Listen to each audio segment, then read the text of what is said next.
Olá a todos, eu sou Joanisval Brito Gonçalves e sou diretor do Instituto Pandiacalógeras do Ministério da Defesa. O Instituto Pandiacalógeras é um órgão do Ministério da Defesa e que tem por função assessorar o ministro de Estado e outras autoridades, altas autoridades do Ministério, com conhecimentos relacionados à segurança internacional e à defesa nacional. E o que faz de diferente o Instituto Pandiacalógeras? É que nós levamos ao senhor ministro uma perspectiva civil.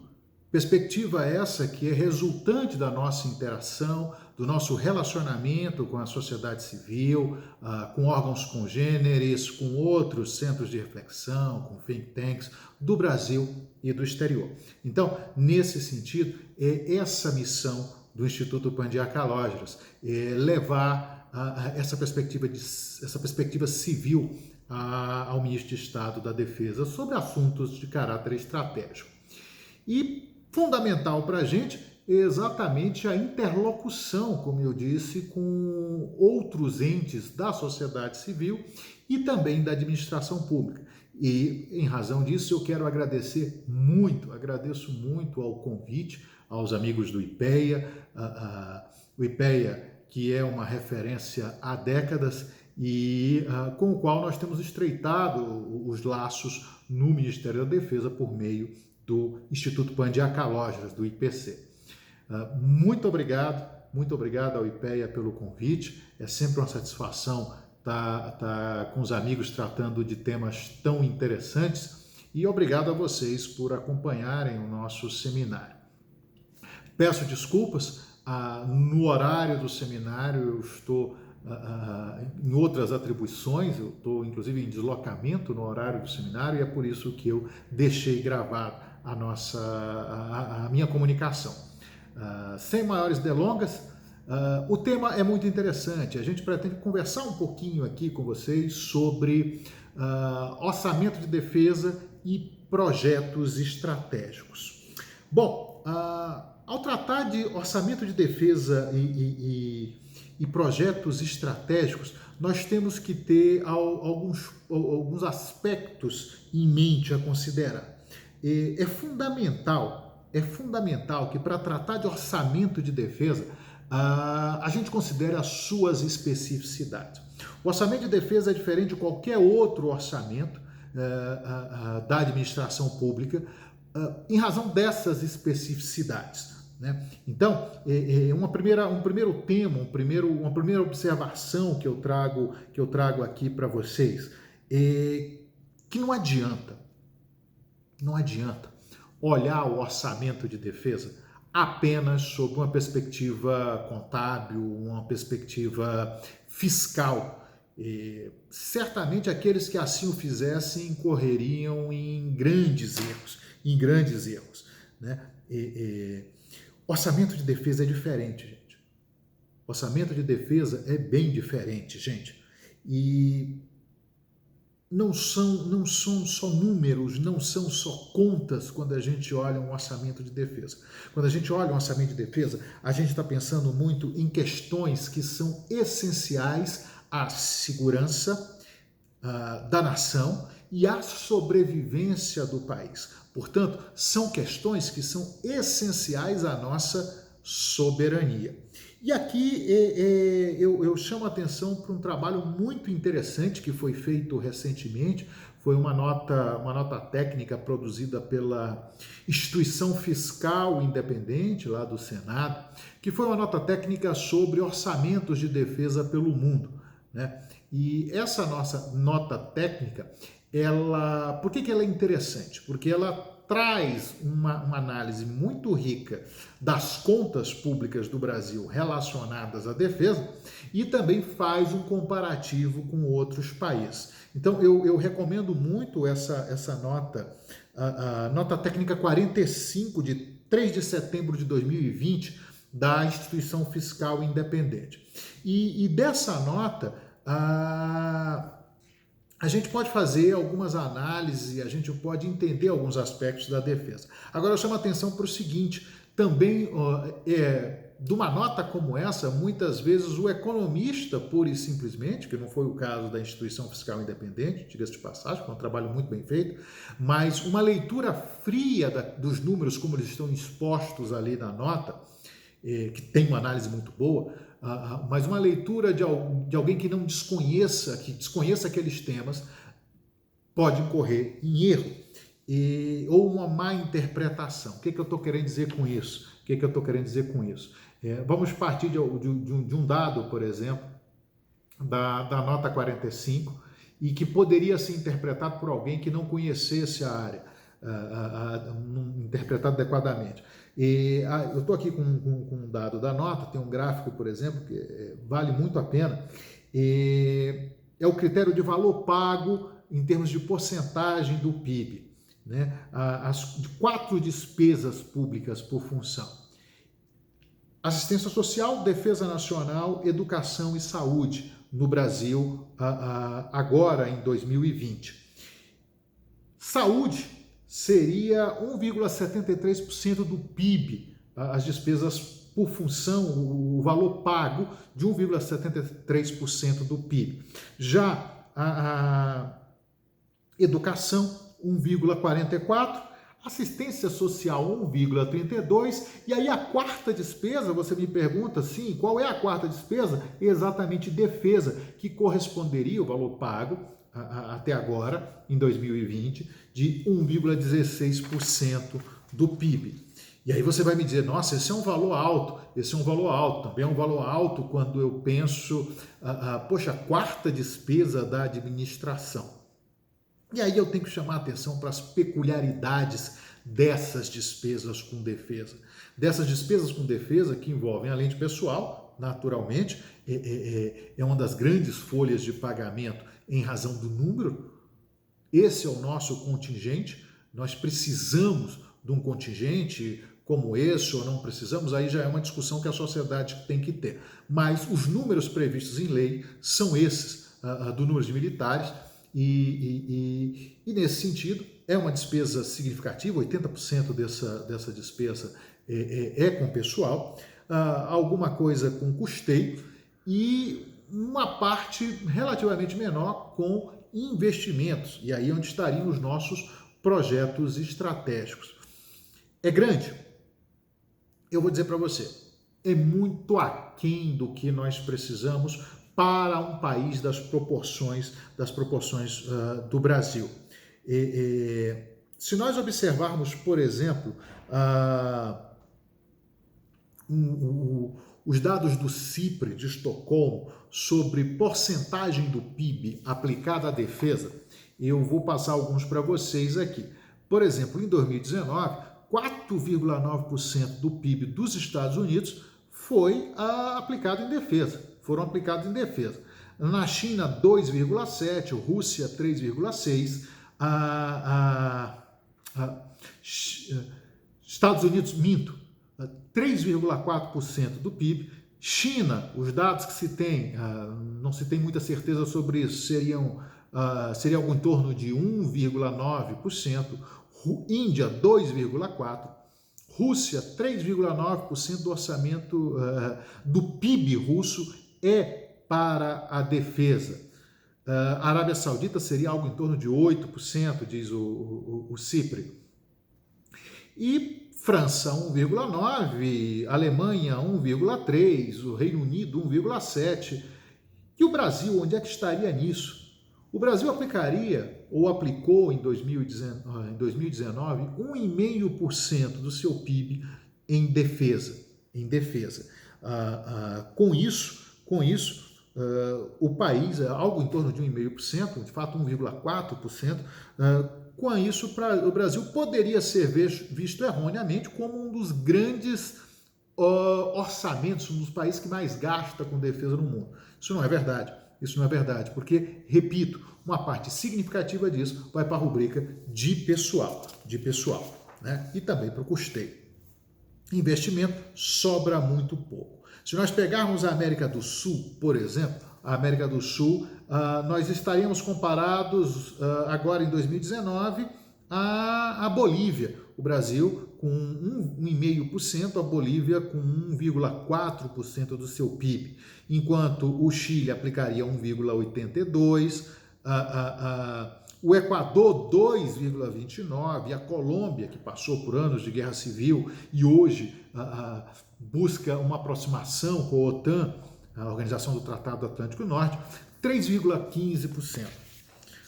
De novo, números muito frios, e devemos continuar aplicando esse tipo de recurso? A minha resposta, nesse caso, é que defesa, assim como educação, assistência social e saúde, também é uma função essencial. A gente tem que encarar a defesa como um seguro, que não envolve necessariamente, a proteção do país, a proteção da sociedade, a proteção da nação. Seguro, pensem sempre em defesa como um seguro. Por que eu estou dizendo isso? Porque o meu primeiro carro, quando comprei meu primeiro carro, busquei fazer um seguro desse carro. E como todo seguro, a ideia é exatamente de nunca precisar usar. Mas, se tiver que usar, eu terei condições de fazê-lo. E aí é que está quando a gente fala de defesa. Defesa como seguro para a nação, ela não envolve meios dos quais eu posso dispor de pronto. Precisou, usou, não é assim que funciona. Quando eu penso em defesa, eu tenho que lembrar que defesa envolve pesquisa de longo prazo, envolve desenvolvimento tecnológico de ponta. Com um detalhe importante, o cliente, regra geral, é o Estado, né? E essa tecnologia de defesa, ela não é adquirida facilmente e muito menos transferida de uma forma simples. Regra geral, tecnologia de defesa tem que ser desenvolvida pelo próprio país ou por este país com outros parceiros. Mas não é simples a transferência de tecnologia. Defesa também envolve produtos, equipamentos que têm um ciclo de vida de décadas. O ciclo de vida dos produtos de defesa envolve, às vezes, 40 anos, 30 anos, desde o desenvolvimento até a operabilidade desses recursos. E mais importante do que qualquer coisa, defesa também envolve pessoal qualificado.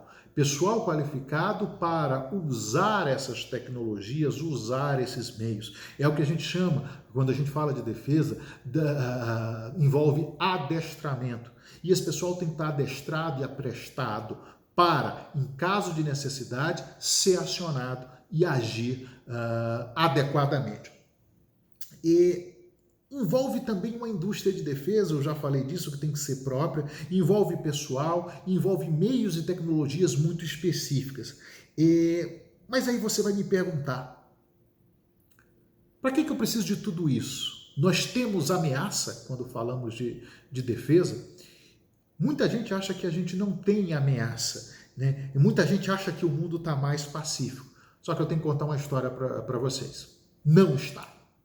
O mundo não está mais pacífico. E, de fato, o que nós temos visto é o aumento de conflitos, inclusive conflitos tradicionais, interestatais. Nesse momento, em 2020, a gente está vivendo isso. Eu não vou citar nenhum caso especificamente, mas eu posso dizer para vocês que esses conflitos têm aumentado.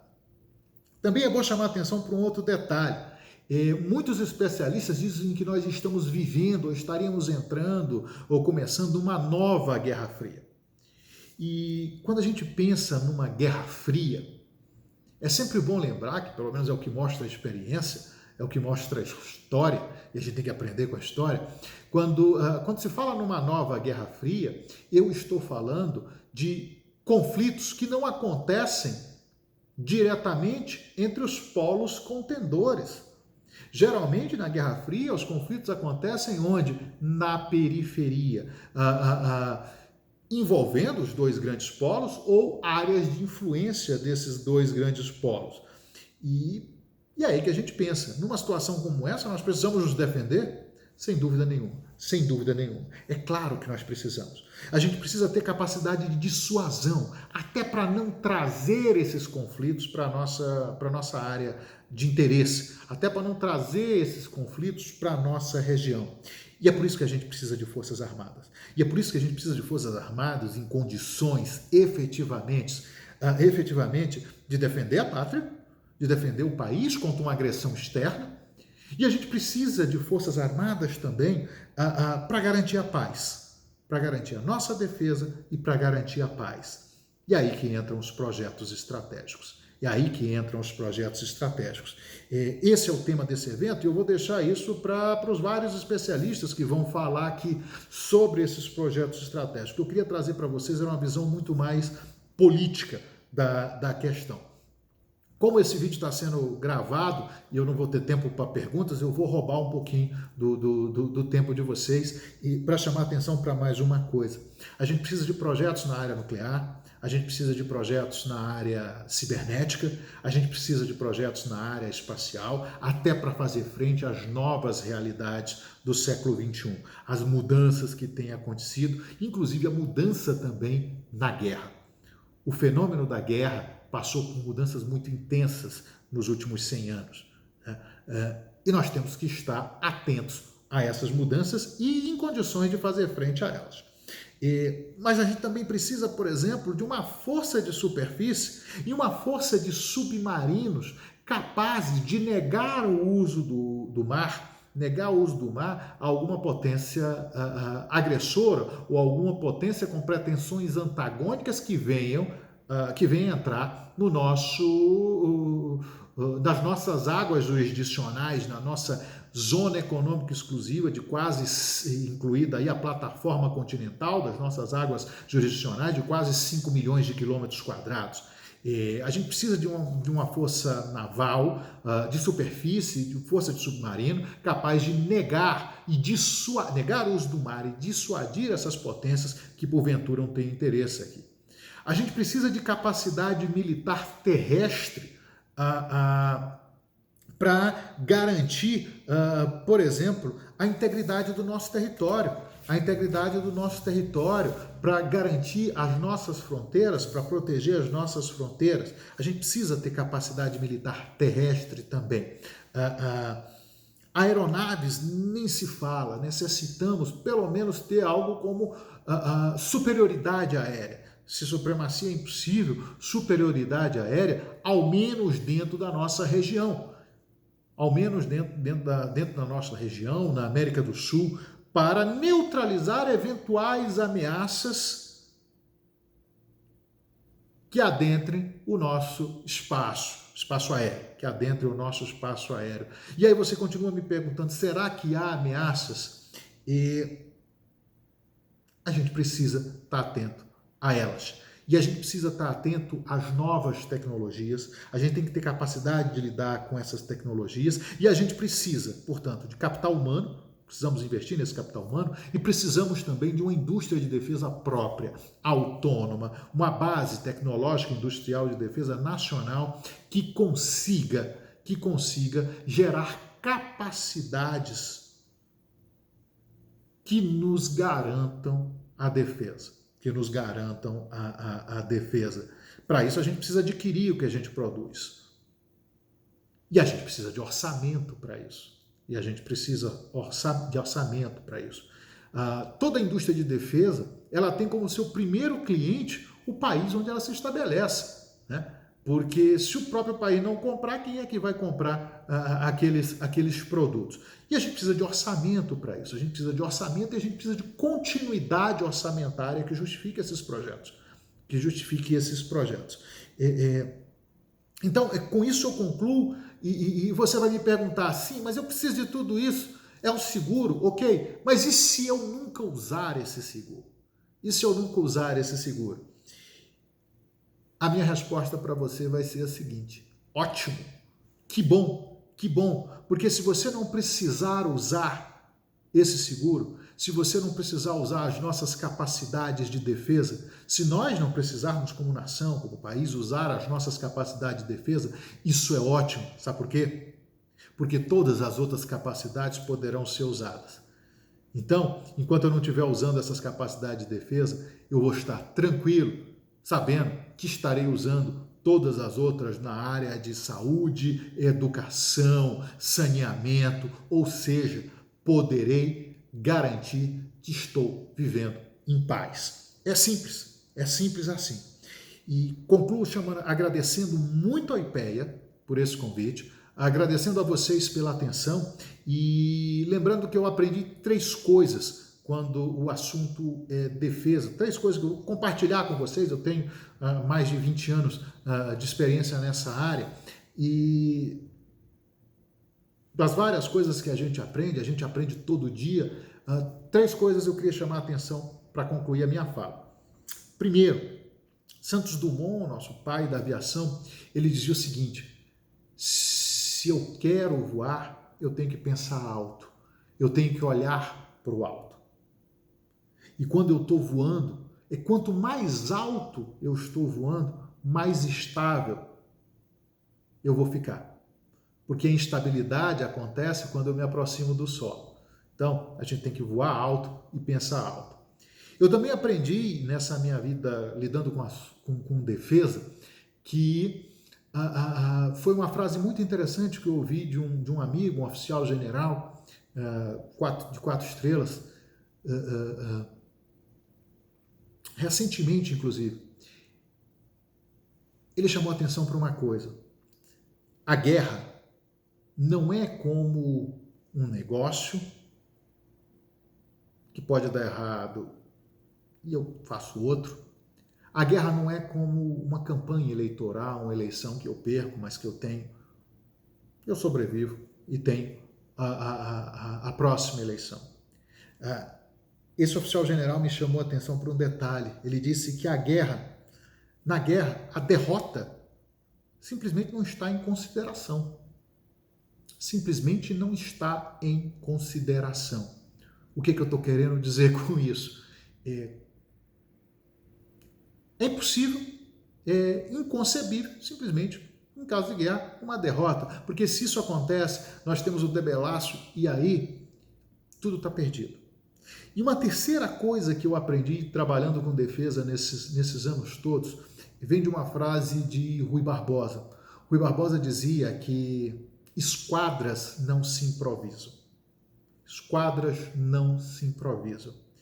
Então, diante disso tudo, eu quero agradecer a vocês, desejar a todos um bom evento, um bom seminário, que possam aproveitar esses momentos para discutir um tema tão importante como é a defesa e orçamento de defesa.